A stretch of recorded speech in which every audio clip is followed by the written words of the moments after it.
Ilocano dish, beef pinapaitan. Let's cook in 90 seconds.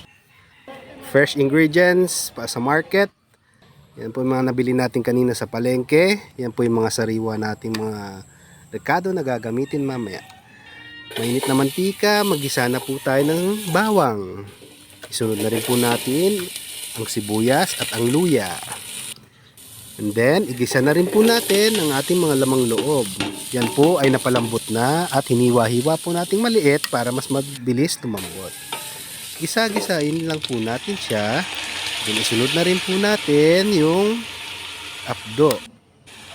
Kapag sa palengke po bibili kayo ng pinapaitan, kasama na rin po yan. Then, nilagay din po natin yung pinaglagaan natin ng baka kanina, yung tubig niya. Yan, lagyan po natin ng beef cubes para ma-enhance lang yung flavor, paminta, lagyan din natin ng asin.